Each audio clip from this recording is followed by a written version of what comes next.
Hello, everyone. I'm here with, Emerald Tang. and this is another JSA podcast interview. So, what first got you into JSA? It's really funny because the current Lieutenant Governor Varun was the one who introduced it to me, and in our chapter, our debate team really overlaps with like everyone in JSA, and so whenever he introduced the opportunity to me and like was kind of telling me about how the numbers are dwindling in the past years, I was pretty interested because I'd always been involved in debate in middle school, so I joined. Ah, that sounds great. And what do you think JSA does well in helping youth advocate for their own political voice? I think that JSA is kind of the gateway for a lot of people just because I feel like there's always this stigma in high school and there's just like taboos when it comes to political topics like, oh, we are like either A, just all too liberal, which means that we probably shouldn't express our opinions, or we just shouldn't be expressing our opinions in the first place because we're not mature enough. We don't have enough experience in the world to really make or form good opinions. But I think JSA, because there's so many opportunities to speak and because like the entire atmosphere just encourages you to speak, it's really helps me just open up my eyes and like be more comfortable in my own shoes when it comes to talking in front of so many people or just offering my opinion to a couple of people. And what's your favorite thing about JSA?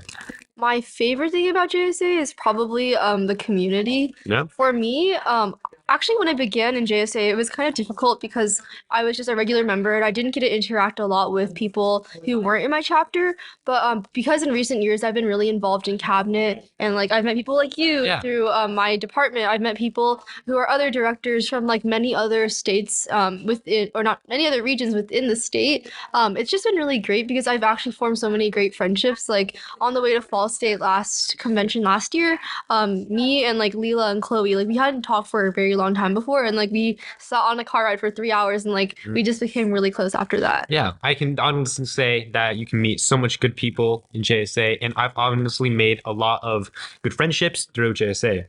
And if you didn't know, Emerald is currently the director of debate. So, who or what inspired you to become director of debate? Well, I don't know if there was a specific person who inspired me, but I think the experience of moderating in JSA was what kind of really made me determined to get into it. I remember it was probably last year during Spring State. They invited a JSA alumni to come to JSA Spring State to go watch everything and watch the debates.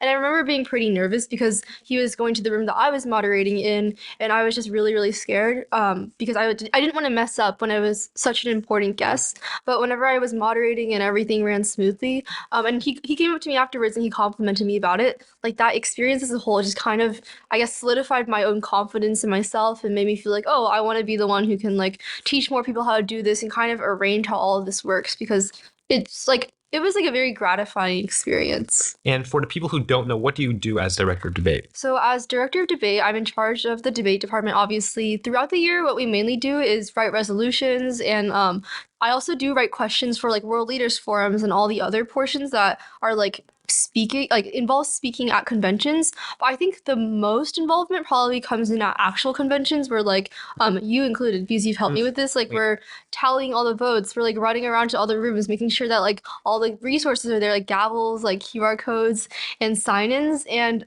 you know, sometimes whenever I also at conventions, like you just have so much time to like help out with all the other directors, and help out with their jobs, see what they're doing. But yeah, the main role just comes down to like making sure the debate blocks are running smoothly. What's your favorite debate topic of all time? My favorite debate topic. Yeah, in JSA. That's a really hard one because there's been so many. I know, right? Especially the ones I write, really, really great. Yeah, for sure. I guess because okay, my memory is not that great, but one that I personally thought was really smart this convention was I like the tipping debate. It was about whether it makes like tipping on balance, I think is like a positive thing. Yeah. And like what because I never would have really thought about that as like I guess a topic because for me it's like a very trivial kind of idea. But then like you look to other country systems where like I think in Japan like tipping is not respectful and that's just really interesting to see like all those different kinds of perspectives. Yeah. And a lot of people are saying that it's important to have more young people participate in politics. So why do you think that's important?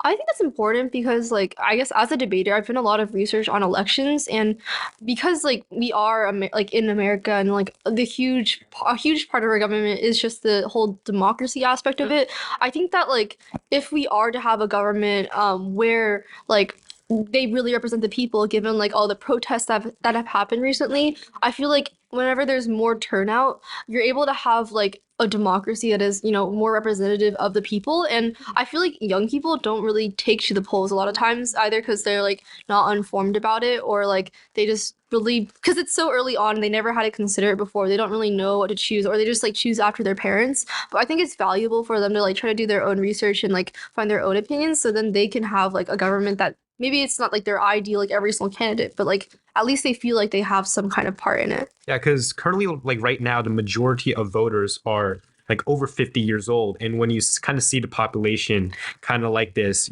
I think if you really want to hear like about true democracy and want to hear the opinions of the people, I think that there's a lot of people in the younger like demographic who aren't voting and their voices aren't getting heard of. So, is there any plans to pursue a political journey at college or in the future? For me, well, I'm a junior, so I still have a year to think about it, and I guess maybe even more.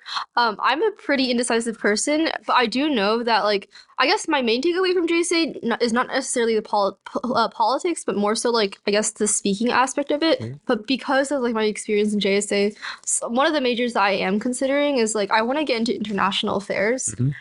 Just because I think that that's like, I guess for me, a huge issue that I've noticed. And we don't always debate that many foreign topics at JSA, but the times that we do, it's like interesting to see the dynamics and like people's opinions on like what it is. And I just think in general, because of like the knowledge and the speeches I've heard, like there's just a lot of improvement in that area. Have you tried Model UN before? No. Or like international? We don't have model No? UN in our school. I've always just done like debate, competitive NSDA debate. And what are some advice you would give to someone completely new to JSA and wants to start their own kind of political journey? Political journey, as in like Getting into anything. politics, yeah, just like anything, yeah.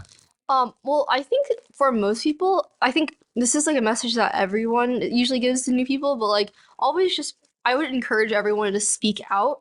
But like I've also had many experiences with people who like maybe it's their first time to speak out, and me included, like you're not always super comfortable just immediately jumping in.